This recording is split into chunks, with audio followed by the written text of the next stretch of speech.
देश भर में इस समय गणेशोत्सव की धूम है। चारों तरफ विघ्नहर्ता की स्थापना कर पूजा अर्चना की जा रही है। बप्पा को प्रसन्न करने के लिए सिंदूर और दूर्वा जरूर अर्पित की जाती है। सिंदूर को मंगल का प्रतीक माना जाता है। साबुत सुपारी, साबुत हल्दी और जनेऊ भी गजानन को अर्पित किया जाता है।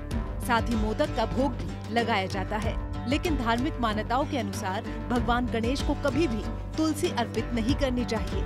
हिंदू धर्म में तुलसी बेहद ही पवित्र मानी जाती है। भगवान विष्णु को ये अति प्रिय है, लेकिन गणेश जी की पूजा के दौरान तुलसी का इस्तेमाल वर्जित माना गया है। इसका जिक्र एक पौराणिक कथा में है।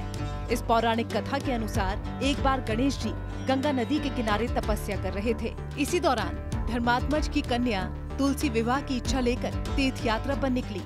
देवी तुलसी सभी तीर्थ स्थलों का भ्रमण करते हुए गंगा के तट पर पहुंची और उन्होंने देखा कि युवा गणेश जी तपस्या में लीन है। शास्त्रों के अनुसार तपस्या में लीन गणेश जी रत्न जड़ित सिंहासन पर विराजमान थे। उनके समस्त अंगों पर सुगंधित चंदन लगा हुआ था और गले में पारिजात पुष्पों के साथ स्वर्ण मणि रत्नों के अनेक सुंदर हार सुशोभित थे। गजानन की कमर में अत्यंत कोमल रेशम का लाल पीताम्बर लिपटा हुआ था। श्री गणेश के स्वरूप पर देवी तुलसी मोहित हो गई। उनके मन में विवाह करने की इच्छा जागृत हुई। तुलसी ने जब विवाह की इच्छा से गणेश जी का ध्यान भंग कर दिया तो उन्होंने तुलसी द्वारा तब भंग करने को अशुभ बताया। तुलसी की विवाह की मंशा जानने पर गणेश जी ने खुद को ब्रह्मचारी बताया और प्रस्ताव को ठुकरा दिया। विवाह प्रस्ताव ठुकराने पर तुलसी ने नाराज होकर गणेश जी को शाप दिया कि उनके एक नहीं बल्कि 2 विवाह होंगे। इस पर श्री गणेश ने भी तुलसी को शाप दे दिया कि तुम्हारा विवाह एक असुर से होगा।